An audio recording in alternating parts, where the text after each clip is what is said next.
Hello Python programmers. तो आज की वीडियो में हम लोग डिस्कस करने वाले हैं वेब 3.0 के बारे में। एक्चुअली हम लोग वेब 1.0, वेब 2.0, वेब 3.0 तीनों के बारे में डिटेल में डिस्कशन करने वाले हैं। बट मेरे ख्याल से मैक्सिमम लोग इस वीडियो को देख रहे हैं क्योंकि ये जानना चाहते हैं कि वेब 3.0 क्या होता है।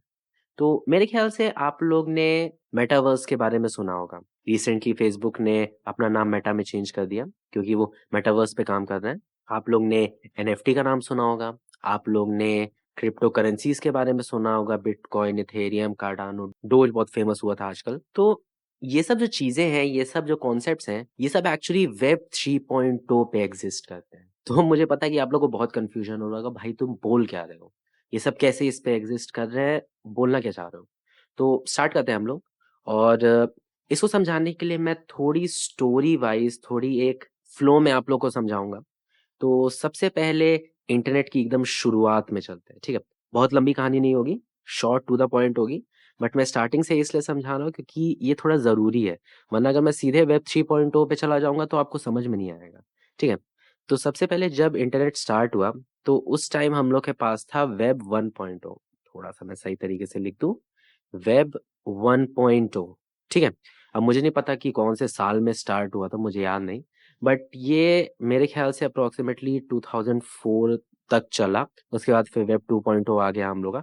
अच्छा, ये कोई कॉन्सेप्ट है, ये नहीं है कि आपका कोई एंड्रॉयड वर्जन है और आपने उसको इस डेट पे अपग्रेड कर दिया, वैसा कुछ नहीं है। ये एक कॉन्सेप्ट है और वो कॉन्सेप्ट हम लोग यहाँ पे समझ रहे हैं।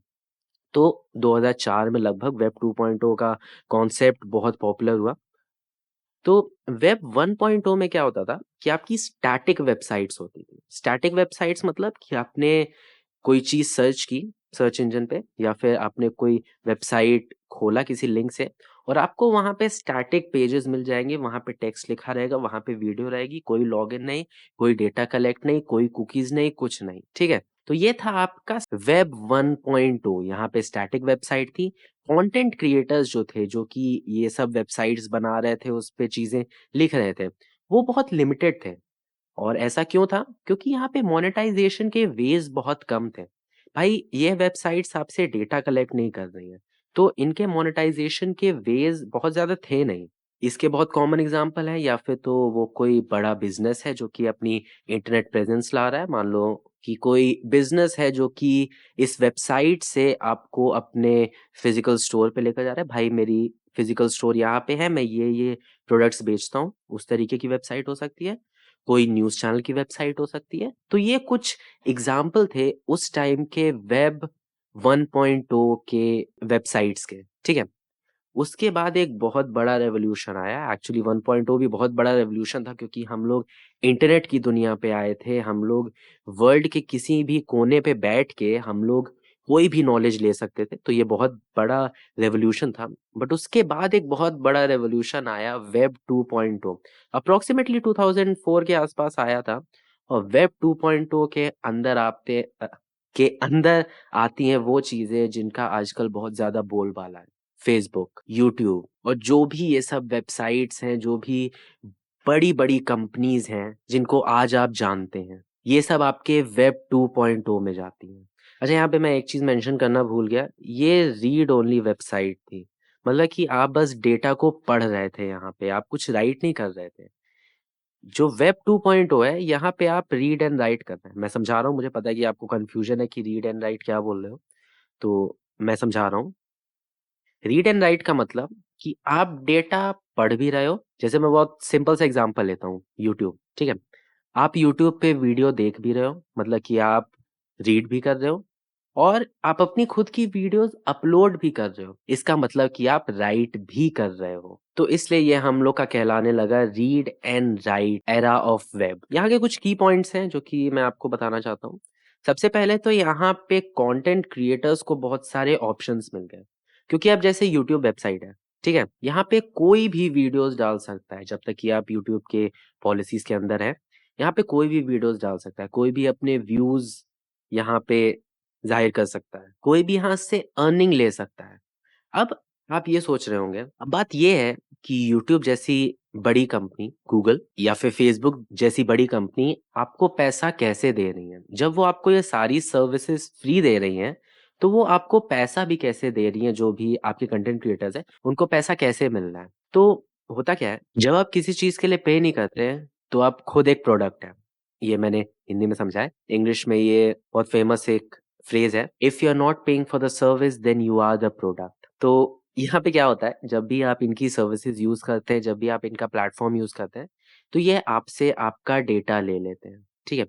किस तरीके का डेटा? आपका लोकेशन डेटा, आपके बिहेवियर का डेटा, जैसे कि आप कौन से प्रोडक्ट्स बहुत ज़्यादा देखते हैं, आप शूज़ देखते हैं कि आप बाइक्स देखते हैं, बहुत रैंडम मैं यहाँ पे एग्ज़ाम्पल्स दे रहा हूँ, आप कार्स देखते हैं, आप क्या देखते हैं? इस तरीके का बिहेवियर वाला डेटा ये आपका कलेक्ट करते हैं, कभी-कभी लोकेशन डेटा, आपके कुछ-कुछ पर्सनल इन्फॉर्मेशन, मतलब ये नहीं कि फ़ोटो-वोटो, चैट-वैट ले लेंगे, ये सब चीज़ें नहीं लेते हैं। भाई उसका क्या करेंगे ये लोग? तो ये सब डेटा ये लोग लेके अपने एडवर्टाइज़र्स को दे देते हैं।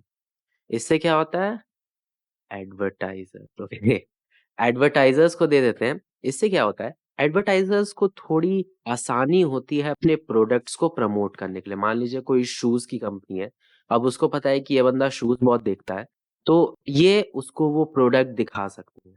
ये बहुत ही एक सिंपल सा एग्ज़ाम्पल था कि किस तरीके से वेब 2.0 पे जो ये प्लेटफ़ॉर्म्स हैं, एक्चुअली ये लोग कंटेंट क्रिएटर्स नहीं हैं, ये लोग कंटेंट नहीं बनाते, ये लोग एक्चुअली प्लेटफ़ॉर्म है और हम लोग कंटेंट बनाते हैं, जो भी यहाँ पे चीज़ें अपलोड कर रहे हैं।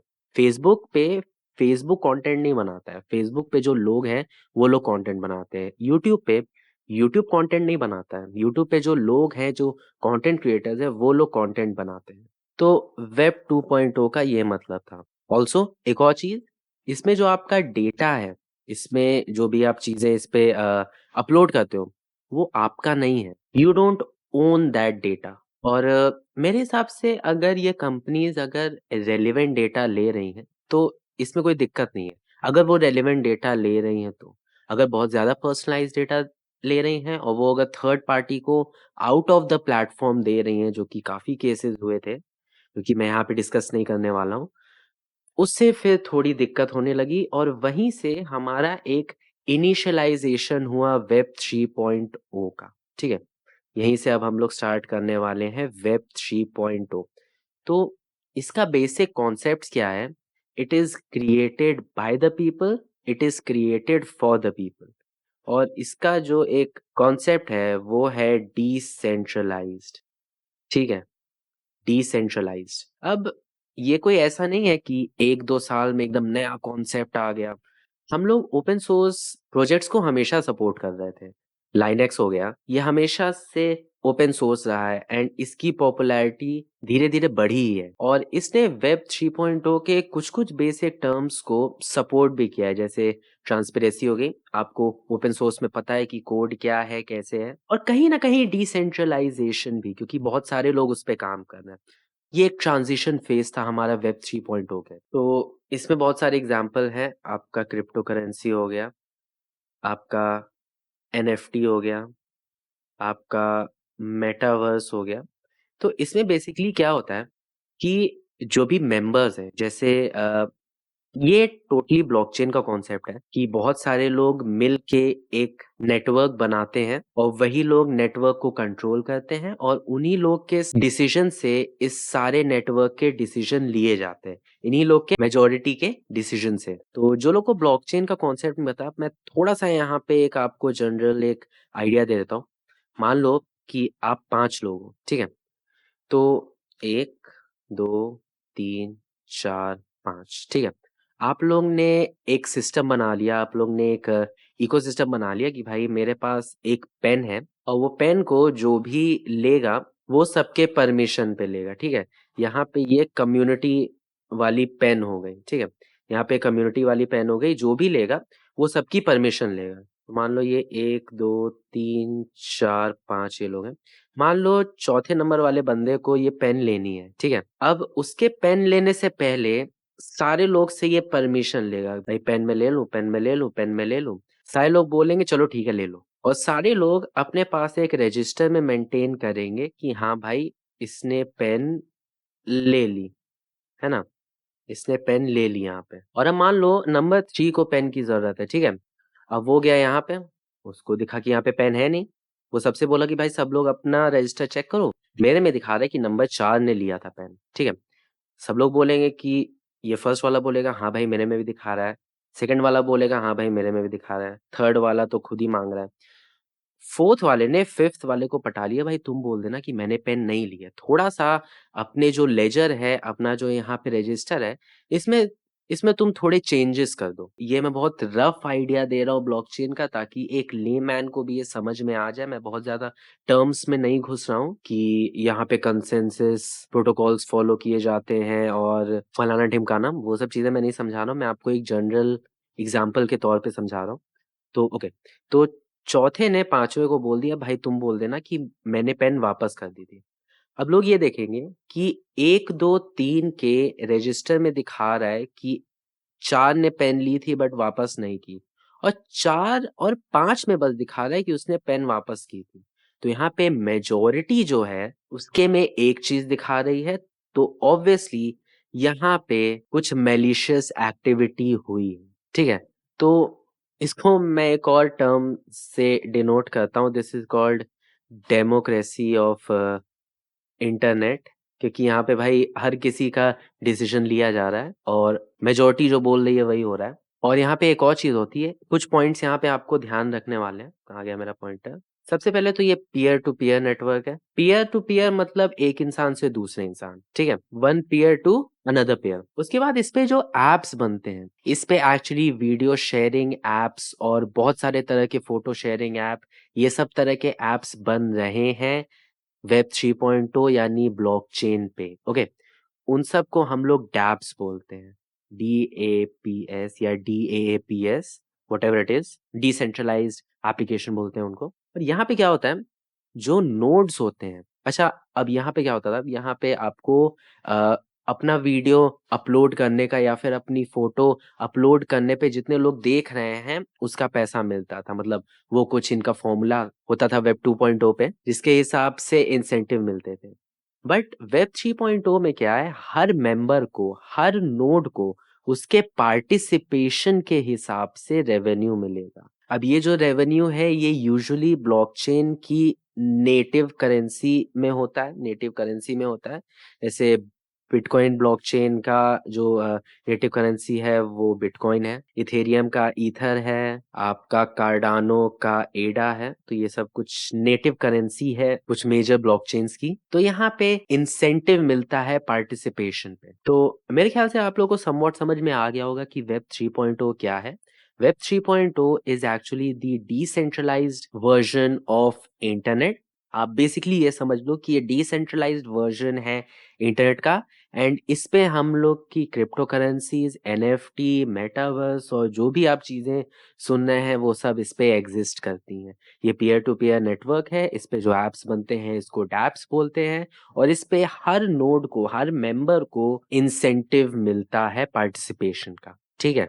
और अगर आप मेरे टर्म्स में इसको समझे तो ये डेमोक्रेसी ऑफ इंटरनेट। मैं बहुत ज़्यादा इसको हाइप नहीं कर रहा हूँ, एंड टू बी ऑनेस्ट बस मेरे रिव्यू पे या फिर मेरे बोलने पे आप इन सब चीज़ों पे इन्वेस्ट ना कीजिए, स्पेशली क्रिप्टो करेंसी पे। ये कोई फाइनेंशियल एडवाइस नहीं है। इस टाइम ये बहुत ही अनस्टेबल मार्केट है, आज के वर्ल्ड सिचुएशन के हिसाब से बहुत ही अनस्टेबल, बहुत ही वॉलेटाइल मार्केट है। तो आप अपनी फाइनेंशियल कंडीशन और अपने कैलकुलेशन के हिसाब से इसमें कीजिए, अगर आपको करना है तो। I don't take any responsibility if you go to crypto और एनएफटी और एनीथिंग। ये एक एजुकेशनल वीडियो था जो कि वेब 3.0 को समझा रहा था, ठीक है? इसके अलावा मेरा और कोई भी इंटेंशन नहीं था कि आप इसमें जाएँ और आप इसमें इन्वेस्ट करें, ठीक है? तो बस आज की वीडियो के लिए इतना ही, मिलते हैं अगली वीडियो में।